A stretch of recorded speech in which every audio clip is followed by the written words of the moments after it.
There we go. Well, hello, Rachel. Thank you so much for joining me. Um, Hello. I would love to just, yeah, go ahead and have you start telling us a little bit about yourself and VerdeVeras.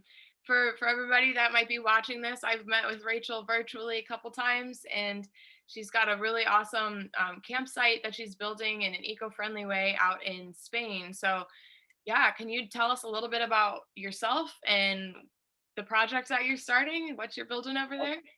of course. I'm Rachel. I'm from London, actually, with a background in um, green events and sustainability education. And I've done a lot of traveling, grown up camping with my parents as a family. I've done a lot of backpacking all over the world, and now I live in my van and I travel around in that. So traveling and camping is and sustainability issues is what my life has revolved around for a long time. And I had this opportunity to come to Spain, and I bought a bit of land. There was nothing on it at all. And I'm trying to build an eco campsite here. We are connected to mains water from the town, but other than that, we are completely off grid. All my electricity is solar powered, and I also have solar powered water heating for the showers and the stuff like that. And so I'm trying to do as much about sustainability on the land with as a campsite as I can. So as much as we can, we're building with recycled materials. So I'm buying secondhand stuff, the toilets, the doors, windows, that kind of thing for the building. I am limited to what the local laws are, which aren't quite up to modern sustainability issues. So my buildings have to be what the Spanish consider a proper building, which is bricks and cement. Um, but I can do, that's my two buildings, one for my toilets and shower block, and another one that will have my bar and reception. We're building that at the moment. Everything apart from those two buildings is being done um, in a renewable way. So we're building with recycling, using a lot of the earth from the land to build with that, creative things. And yeah, ultimately, I wanted to build a campsite that was like the sort of campsites that I knew when I was growing up. Um, and in this part of Spain, campsites are designed, they're more like car parks for motorhomes. So they're not grass. And if you're in a tent, that's not very nice. They're all tarmac or gravel. Um, and they're grey with white lines between, and it just looks like a car park.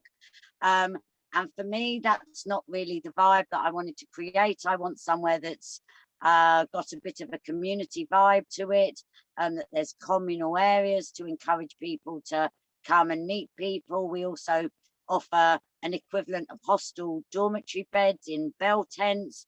Um, so it takes it back to camping, which should be basic, outdoors, back to nature, and cheap. So many places nowadays, even to get a hostel bed, it's so expensive. And I resent that. I don't think that budget traveling should be anything other than budget. And just because you've given the dormitory a lick of paint doesn't mean you should be able to add an extra load of money in it when ultimately people are only using it for sleeping. So I wanted to come back to the idea of communal space on a budget level, outdoors. And so that's what I'm trying to do with my campsite, and create something it's with a bit of a hostel edge, so that there's communal kitchens and cooking facilities. And for people who've got tents who might not have their own cooking facilities as well, we've got that. There's a fire pit, and so things that if you're traveling on your own or with other people, you've got spaces where you can meet other people, hang out with other people, and you're not confined to just your own little pitch. So Right. that's me and what I'm trying to Oh, do. that's awesome. I love that. And I can totally picture what you're talking about with the car parks and the camping that doesn't really give any sort of the sense of being in the outdoors, which is kind of, I don't know, for me, I'm like, if I'm gonna go in a tent, I want to be in the outdoors. Otherwise, I just stay in my house because it's comfier there. So, love that idea. I've got so many questions that just popped up as you were talking about that. But can you maybe, how long have you been doing this, and what kind of made you decide that you really wanted to do this in this location? How did you come to this part of Spain? And can you talk a little bit about that? Yeah, of course. I've been on the land 3 years. As in, I no, it will be 4 years in September. I bought the land 4 years ago. Um, so actually, I wanted to move to Spain about 20 years ago, and I was a single parent. My Spanish wasn't fluent, and I felt that I had a social life in London, and I felt like if I moved here, I would be giving up not just a social life, but your support network if you're bringing up a child. And I felt like my Spanish wasn't good enough to get a job. So I didn't know what I would have done. But in the back of my mind, I've wanted to move to Spain for a long time. About 6 years ago, the idea of a campsite came up and amongst friends, and that absolutely appealed to me. I thought I can do that because firstly, I'd be employing myself. And secondly, if you're running a tourism project, then you don't need to have fluent Spanish, because a lot of people use English as their common language. Although my Spanish, I do work on my Spanish and it's a lot better than it was, but it would never have been good enough to necessarily get a job with someone else employing me. My Spanish wasn't that good. So when the original idea came up for a campsite, I was back in England looking online for how much to buy a campsite. Well, you're looking at holiday parks and they're €500,000 or whatever. That was way, way, way more than I had. And I don't really like holiday parks anyway. So land at that stage was quite cheap in Spain. So the idea was to maybe come and buy some land and build up a campsite. Now, from an English point of view, if you wanted to do that in Britain, you could use recycled materials and you could do it all really cheap. The problem here was that I wasn't allowed to use those materials, so the cost of the building was what put the price up. But the reason that I chose this area was when I was looking online for land before I actually came over in my van.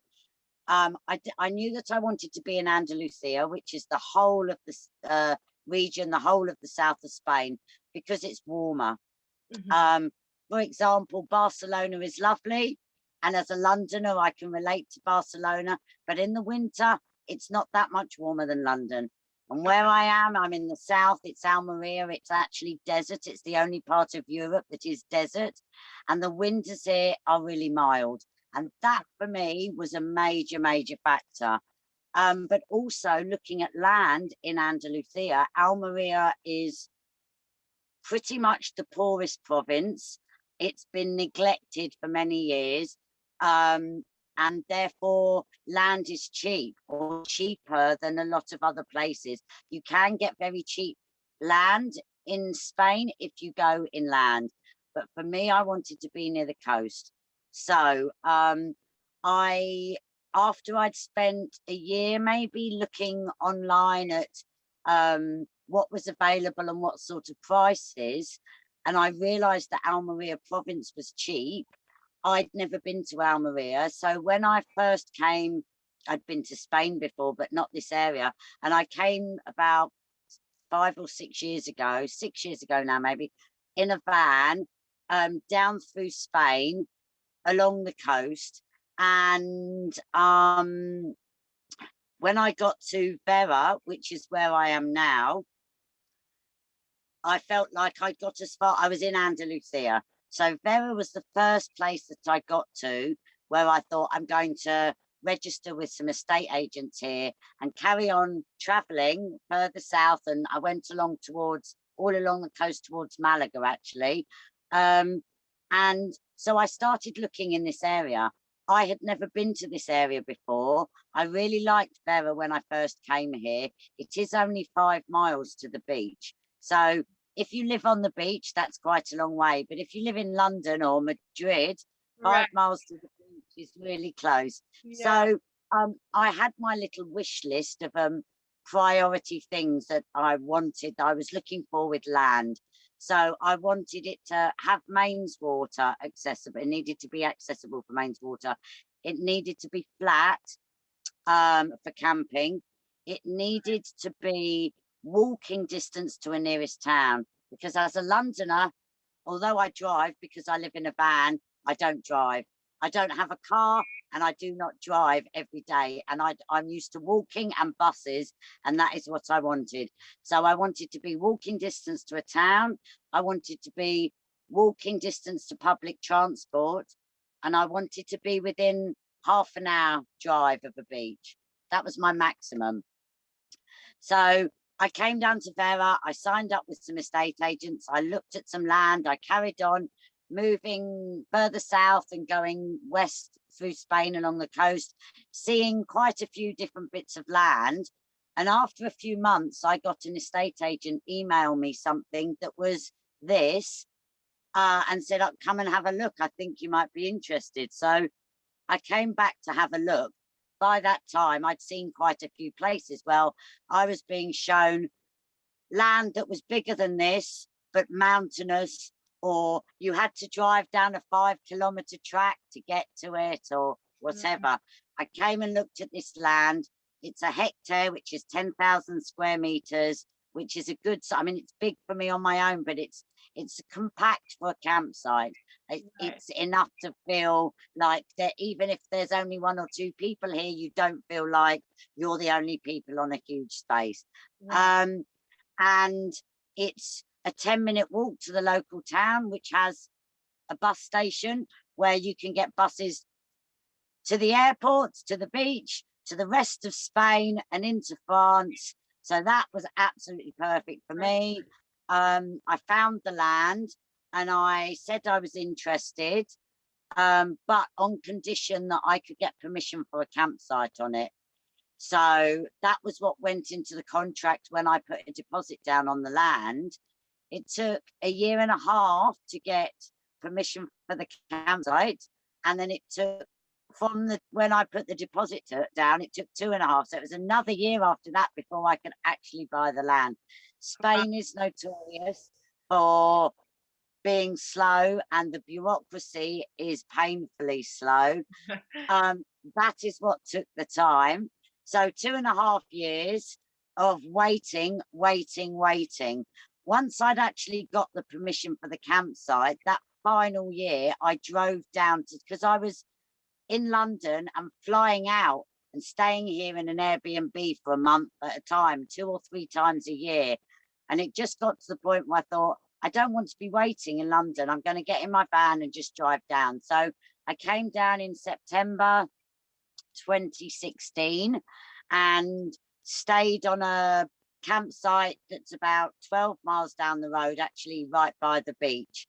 So I was close enough to come back if solicitors or anyone needed me. I Right. was also able to stay in the local area and get to know it better. But I was also able to compare and do research on other campsites.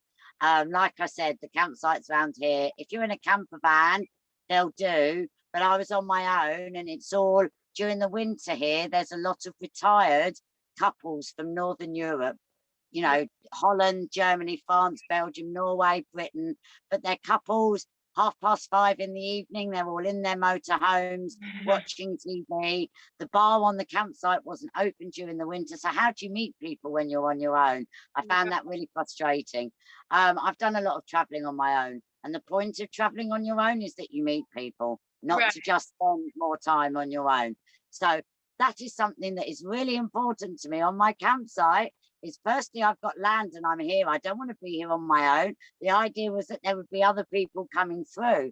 But also, as a traveller, I want to go somewhere that I can go and sit round a fire pit or sit in the bar and not feel awkward about being on my own, because you know that there's going to be somebody else on their own. And even if you just say hello, that's nicer than nobody saying hello to you. So that was kind of how I got here. And then in 3.5 years, no, 4 years ago now, I bought the land. The land was bare. I had 5 carob trees on it, fully grown carob trees, but that was all. And in that 4 years, we have cleared the land, marked out all the camper van pitches, all the camping areas. They're all marked out with stones. The pitches are marked out with stones. The camper van area, the camping areas for tents are on the other side. So there's no vehicles at all in the tent area, which is something that's really important to me. I think it means it's safe for kids to run around, and you just haven't got, and it's no air pollution and vehicles starting up and coming back in the middle of the night, whatever. So that was another inner design thing that was important for me. And the areas and the paths are all marked out with stones as well. I am trying to get grass. Everyone said you'll never grow grass in Almeria, but I have patches of grass in my, so it's not covered, but I'm working on it and I'm mowing it, and I'm hoping that gradually over time it will spread.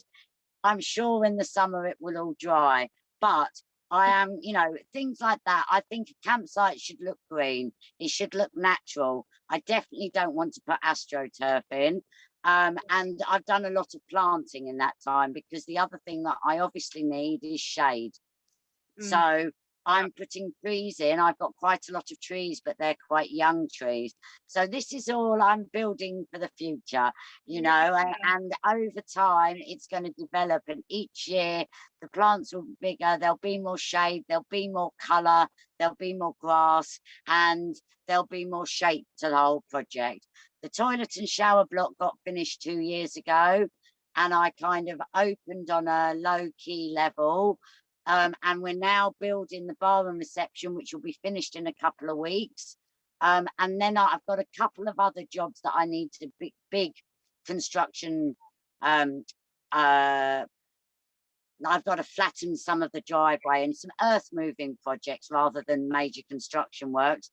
And then I should be able to open officially, and and we'll have the bar and reception and kitchen area, and that will all be nice.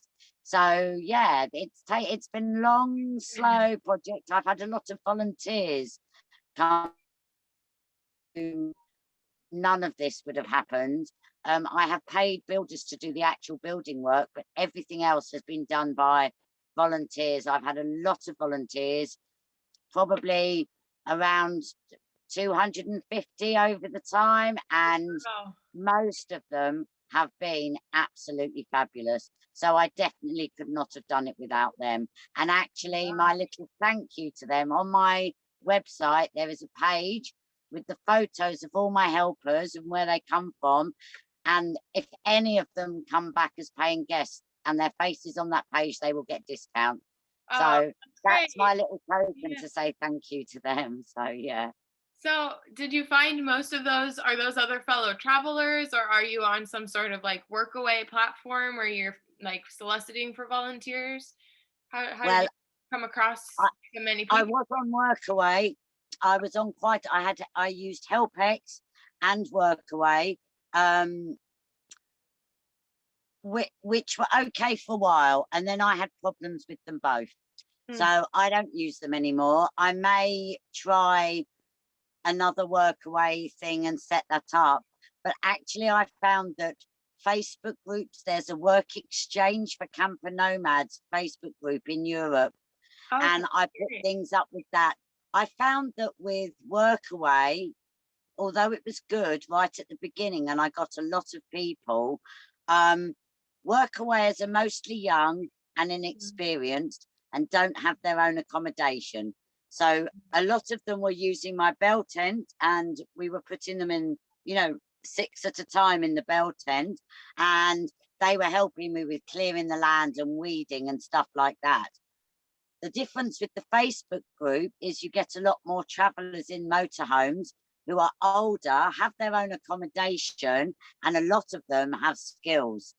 Right. So that was, as a generalization, I'm not saying that's 100%, but as a generalization, that's what I found is the difference between the two. And when I unofficially opened a couple of years ago, and I'd said something in my workaway thing about opening, they immediately pulled me up on that and said, "Oh, well, if you're open, you've got to pay people." And when I tried to discuss that with them and explain my situation, they didn't respond. They just repeated the same thing and then shut my profile down, which I Interesting. don't think is a particularly helpful attitude, bearing in mind, even now, 2 years on, I'm still not actually officially open and I'm still not actually earning an income off it. Sure. So that Yeah. lack of tolerance in a group like that, I struggled with that.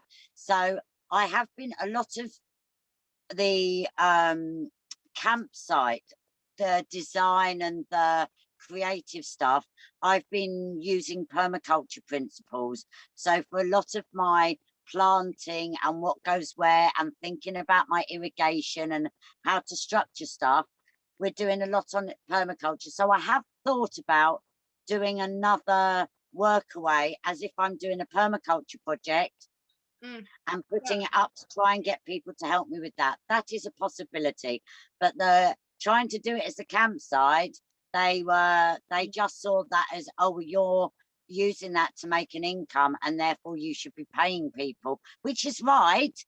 But I'm not at that, I might get Right. June, July and August, I might get a few people, but for the rest of the year, I'm not, and with COVID as well, Right. you know, so the idea that I could pay staff is it to come and do anything is ridiculous, but if people want to come and help out, that's amazing. It's free accommodation and it's a lovely area and we're close enough to, oh, okay, we're close enough to get to the beach and Yeah. at Can you this time of where are year you?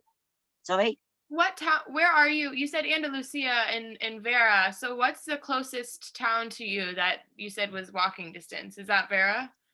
That is Vera, yeah. So Okay. actually, on a map of Spain, Almeria is in the southeast corner. So when you come down the coast of Spain, and where the east hits the south, I can't show you because we're backwards, but that province is Almeria, and then Okay. it goes west towards Malaga and Portugal. Right. Gibraltar's down south. So I am actually, firstly, the east. I'm at the south of the east coast. So if you go Barcelona, Valencia, and keep going south along that east coast, I am at the bottom of that east coast. So it's Mediterranean, not Atlantic. So it's calm water, it's warm water. It's maybe not great for surfers, but I'm a beach bum. I'm not a surfer. Right.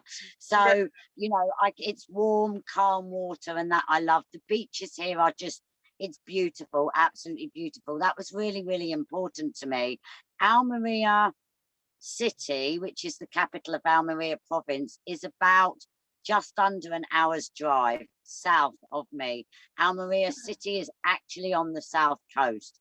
So I'm north of Almeria City, northeast, really, just slightly inland.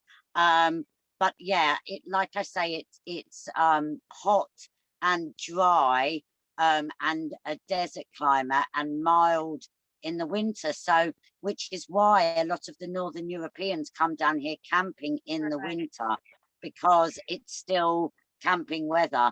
And we don't actually, it gets an average of 20 days of rain a year. Oh, okay. So that's pretty I mean, that sounds perfect for camping. You mentioned kind of I guess the bureaucracies of buying land there, but I'm curious what the sustainability is like in that town around you. Are you kind of a lone wolf doing your eco-friendly thing down there, or are you a part of a bigger, is that kind of a movement? What's it like in where you are? Bad. I mean, as someone who comes from London, and bearing in mind I haven't been in London for 4 years, so London is probably way ahead of where I when I left it. But Right. this area, Andalusia, is about 20 years behind. So on any sustainability stuff. So Spain is as a whole, Madrid, Barcelona, they are modern 21st century cities. But Andalucía is more like Africa, partly because of the climate and the weather and the whole manana attitude. But everything, not just the sustainability, the lifestyle, everything, it's more, everything can just wait till tomorrow. Everyone lives in a bubble here because they've got the beach, they've got the weather, so nothing else matters.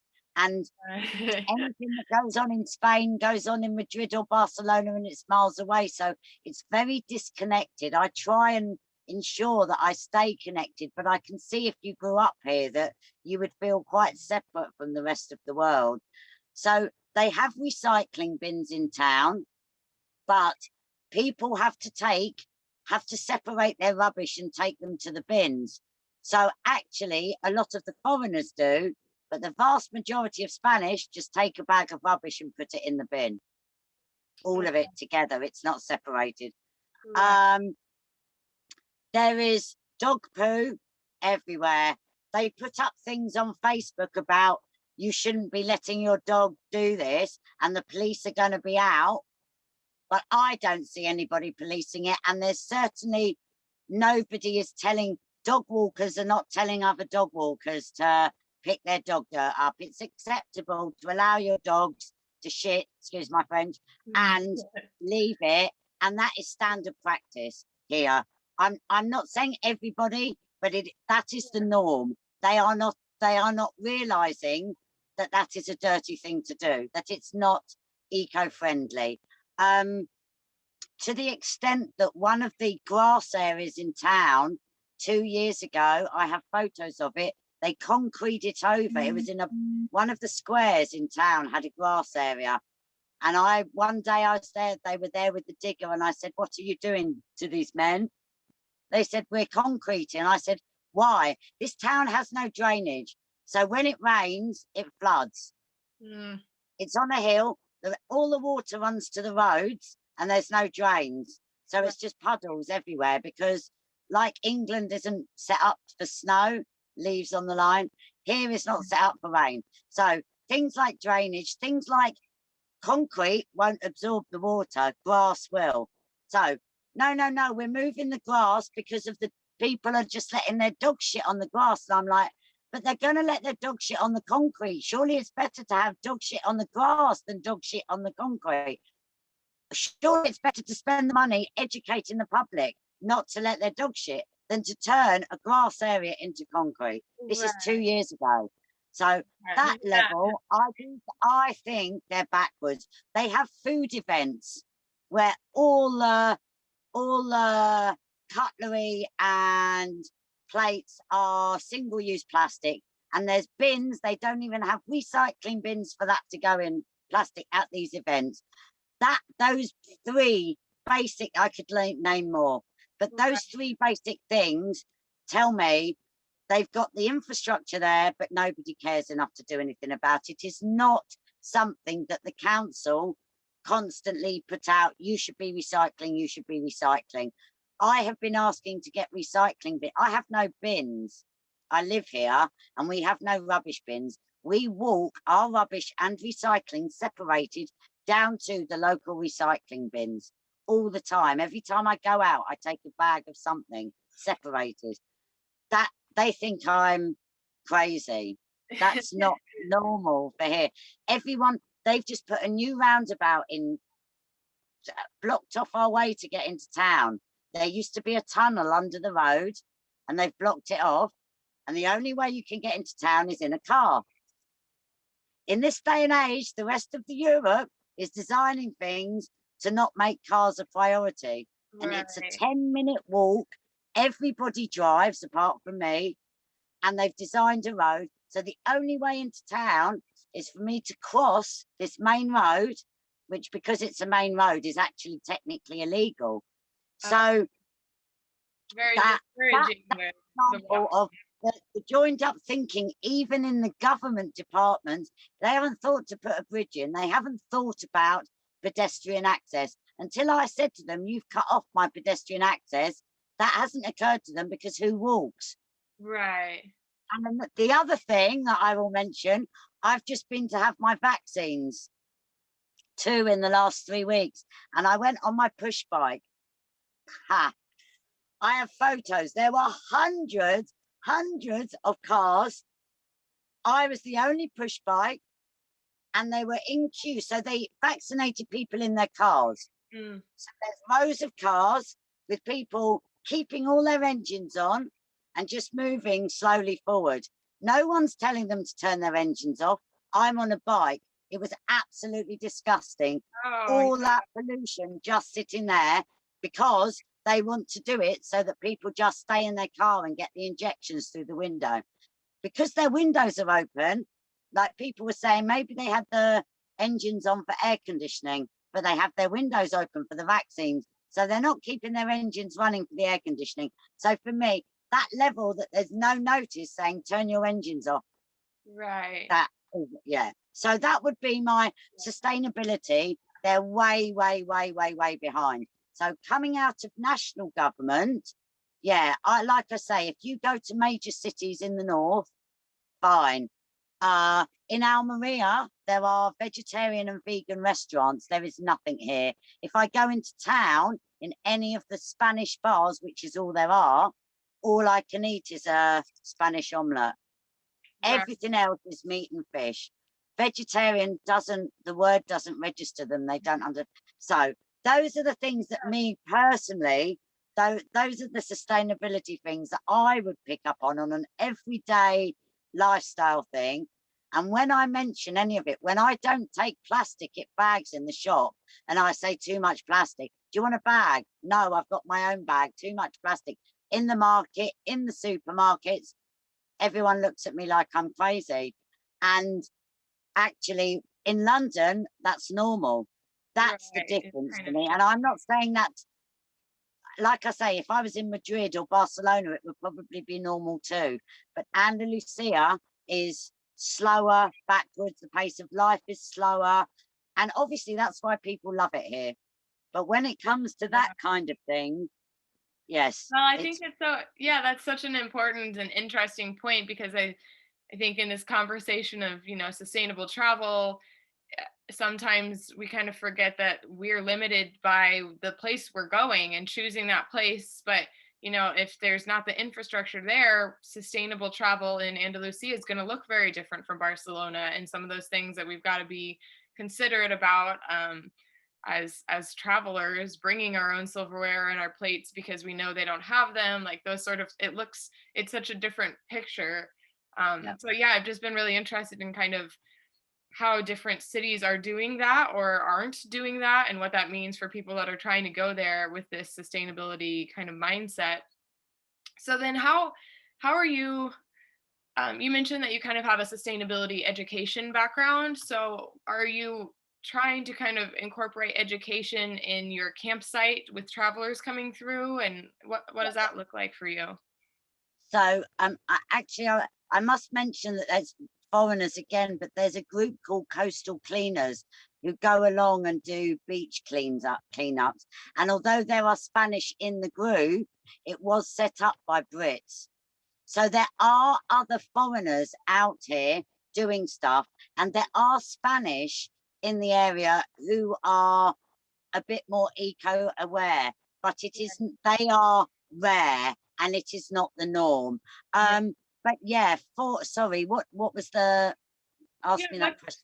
what's the you have kind of a background in education. So how are you kind of doing that in your campsite and Sorry, yeah, sorry. Well, there are silly little things like I've got like egg timers that are 3-4 minute egg timers that you can put in the showers. Hmm, So the idea that you could challenge yourself to keep your shower to 3 or 4 minutes. Can you meet our challenge? When I have a restaurant bar, it is going to be vegetarian. It will be normal food without the meat, right, not vegetarian special healthy. It's not about healthy. Egg and chips is vegetarian, right? right, But it's about showing that you can have normal food without the meat. because I think that's what this area needs, is people to realize that you can do that. I think things like I've got in my, again, coming back to the showers, I provide natural shower gel and shampoo all in one liquid for my guests to use, because all my water is recycled and it goes through a biological filter tank and then it goes on to my plants. So at the moment, when I have guests turn up, I tell them all of this, but at some point we will put up signs so that they don't need telling, but their awareness will be just by using it. All my solar is electric. So if people want to charge or they want to use the electricity, it's better to do it during the day. Right. Things like that, there's an awareness. I think that there are things that you can do. I was saying that I want to try and get a pedal powered washing machine. This is an example. All right. I have hand washing sinks for people to wash, but a pedal powered washing machine means people can have the option of using a washing machine, but they've got to work it, because a washing machine uses a lot of electricity. But if you wouldn't need to say to people, your legs are making the energy, because that is educational and stuff. So when the education stuff comes down, I want to try and educate by example, Right. not by lecturing, not by trying to say to people, you should live like this. I want to show them that it's possible. So my other thing, I mean, in my bathrooms, on each side, in the men's and the women's, because again, I couldn't have gender neutral individual toilets. I had to have separate male and separate female, which to me in the 21st century is backwards, but that's the way it goes. I have one man. That's like their zoning kind of requirements for you, is to have two separate ones from the. Okay, Yes. gotcha. So on each side is one mains plug socket, so that if people want to blow dry their hair or straighten their hair, I use a piece of electric equipment that uses a lot of electricity. They have that possibility, but they could only be one person at a time doing it. Well, one in the men's, one in the women's, so two people. So the point is, again, that I'm trying to show that even with a sustainable agenda, you don't have to give up what some people would consider love. I don't think that just because you people might go to the beach all day and want to shower when they get back and they don't care about drying their hair. Fine. Right. But if they're here for a week and they go out one night to a restaurant or a club, maybe that one night they want their hair to look nice. And if they can dry it and straighten it whilst they're slumming it on a budget the rest of the week, that shows that it's not impossible. You don't have to give up all your sacrifices, all your luxuries, just because you're going back to nature. So that was a really important thing for me to make people realize. And I'd like to think that we recycle here. So people are encouraged to separate their rubbish. Things like that, if people do it for a day, a week that they're here on their holiday and realize how easy it is, then you'd like to think that people might practice that when they go back home. So recycling, a 3-minute shower, using limited electricity, not leaving things plugged in all the time, just to be a bit more conscious of the impact of your behavior on other people. And I'm trying to think of other examples, which I can't think of now, but off the top of my head. But yeah, I feel that by having signs up saying that the whole place is powered by solar, for example, is far more, people will, that will sink in, rather than, you don't need to tell people. I think that symbolically you can have things that are, or like I have fairy lights that are all solar, so they're off all day, but at night, you know, they charge all day and then they come up, well, they look really pretty, and then people will go, But how are you getting electricity? Well, it's individual solar panel. These things are possible. You can buy this and do it in your house. It doesn't have to run from a cable across your garden, things like that. I think a lot of people who choose to come here are already on a bit of an eco tip. They would come here because it's an eco campsite and they want to stay somewhere that's a bit eco because they are interested in eco travel. Sure. But this area is during the summer, it's a Spanish tourist resort. So we get a lot of young party Spanish people, July and August. And although quite a lot of the youngsters from the cities are vaguely aware, a lot of them, it's just not on their radar.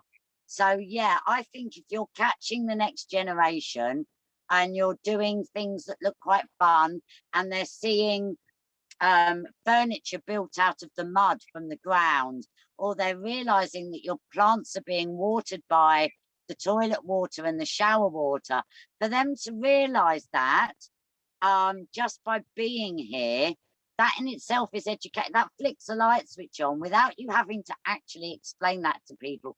Even visibly seeing solar panels makes you realize, oh, you've got solar. People can ask, can I plug in? No.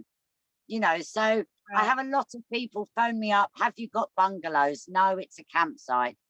Oh, do you have electricity in your tents? What do you need electricity in a tent for? I have light bulbs, lights with batteries. And what do you know? And I've had people, this is Spanish people, say a television or a fridge or a cooker. I have a communal kitchen, which the cooker and the fridge are run on gas. So Yeah. we don't need electricity for them. And why would you want to be cooking or having a fridge or a television in a tent? If you're camping, what I think of camping, you don't need electricity. There is electricity in the building that you can access, but you do not need electricity for anything in your tent. And Yeah. all my charging points are going to be in my bar. So people can come and sit in my bar and charge their phone. And even if they don't buy a drink or they bring their own drink with them, there's people in the bar. That's community. That's social. That for me is really important. And I think then people ask, oh, how have you done that? And you're like, oh, well, that was made out of something. We haven't taken any building materials off site. All the excess rubble and bricks and everything have gone into making our cob furniture, or we've taken secondhand pallets that we've built furniture out of. None of it's been just gone out and bought. And I think certainly for the locals around here, that is not what people do. They go and buy things new. So the Yeah. fact that So a little. that in itself is a learning experience for so many people here, really. I think that's. I think that's the kind of the approach that I like to take, or think it tends to work best too. Is people don't, especially on vacation, especially in the United States where we might get, 2 weeks, people want to have some luxury. They want to have fun. They still want those bits. And if if they are under the impression that they can't have any fun or can't do anything while they're being eco-friendly, they're going to choose the non-eco-friendly way. So being able to kind of build that in and be almost a little subtle with it and not hitting them over the head with, this is how you can be eco-friendly. It's just kind of a feature of what you've created. We have a pool, we have Wi-Fi, and we have electricity with charging points.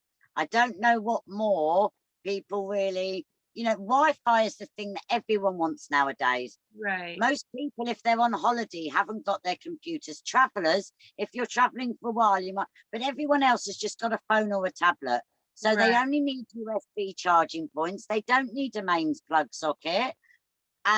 Things like my cup, because I've got my tents over the other side and you can't take vehicles to that area. People turn up in a car and they've got to park it in the car parking, for which I charge extra, because I think if you're coming in a car and you pay, there's a bus station 10 minutes away. You could come on the bus. That's important to me. So if people are saying, oh, well, how do I get my equipment from my car to the tent? I give them a wheelbarrow. You move it. Yeah. Yeah. It kind of So forces that, people to think about what they're packing and do I really need to bring all of this? Maybe they haven't even considered turning their phone off for a week and just getting back to nature a little bit. So I think it kind of, yeah, just gently asks some of those questions of people and pushes them down the way to be a little more sustainable without forcing it on them or making it so that they can't have those options, which, yeah, especially in this place where it's not so majority to be really eco-friendly thinking and conscious of all of that, is you kind of have to start meet the people where they are, and yeah, that cool. looks a little different everywhere. So I mean, I guess just one last question for people that are maybe new to camping or thinking about trying to do camping a little more eco-friendly, do you have any tips for some of the best, most impactful ways to do that, or things to consider? Anything that you've learned in your years of camping? I'm sure there's I, a lot. well, if you're camping in a tent, my advice for people camping in a tent is don't arrive in the dark, especially if you've never put the tent up before. Mm, yeah, If you're buying a tent for the first time, if you get the chance, you should try putting it up at home before you go away. If you don't have the opportunity to do that, you need to arrive at your campsite early enough to be able to put your tent up, because it could take a while the first time. That right, would be my first thing. Secondly, I would say don't buy too big a tent. Don't buy bigger than you need. Obviously, if you're a family of four or four adults, then you are going to need a bigger tent than just one or two people. But right, basically, your tent is where you're sleeping. And if you haven't got a car and you can't leave stuff in the car, then obviously your bag of your stuff is going to be in there. But here and most places, you're not going to hang out in your tent during the day. right. If it's raining, it'll just be grim. You come and sit in the bar.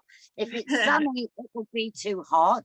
So you don't need a bigger space. So on that, small is definitely more beautiful. It's easier to put up.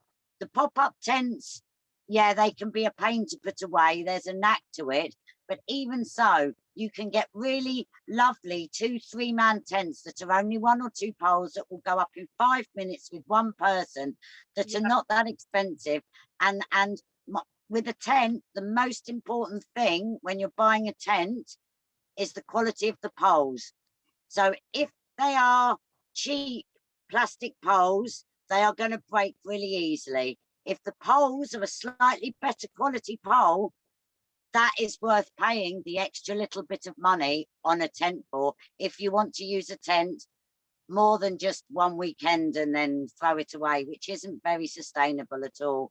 yeah, Um, as for people camping with a motorhome or caravan, I mean, either way, you're driving with that. Um, for those people, I would say I don't have, and I'm hoping I won't have to have legally either, electric hookup. My guests who come in camper vans or caravans, all the people that have come so far, including volunteers, have had their own self-sustainable vehicle. My van has a solar panel on the top, therefore I don't need to plug into anything. It's really cheap and easy now to be able to do it. You just need to take out stuff like microwave, toasters, electric cookers, electric kettles, go. You use your fridge on gas, you use your cooker on gas. I have a gas kettle, and all I'm using my solar panel for is my lights to charge my phone. I've got a 12-volt fan, and I've got a 12-volt Mozzie catcher, and that everything is on 12-volt. okay, And so for people that are camping, solar panels, if you need electrics in your vehicle, it's really easy and cheap to set up now, and that is the way to go forward. awesome. Thank you. I've never been to Spain, but it is on my list, and if and when I get there, I'm coming to visit. This sounds Good. like such I a hope so. cool project. Thank So you. I think that's all the questions I had. Before I let you go, is there anything else that you want to add about VerdeVeras or what your project? Anyone who wants to come would be more than welcome, and you can obviously follow us on Facebook and Instagram.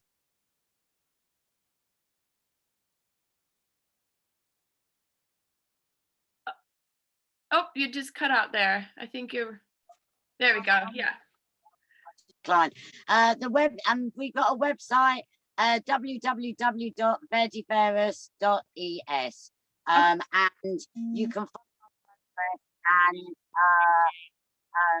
and or follow us and see what we're doing on there. And if we're always open to volunteers, there's always creative stuff that needs doing. Anyone who's interested in permaculture or painting or anything, whether you speak Spanish or not, doesn't matter. And or come as a guest. Plenty of space anytime. Awesome. Fantastic. Thank you so much, Rachel. Well, I'll post all those links below when I start am sharing this too. So everybody can find you really easily. But I appreciate you talking with me so much, and wish you the best of luck with your project. It sounds really incredible.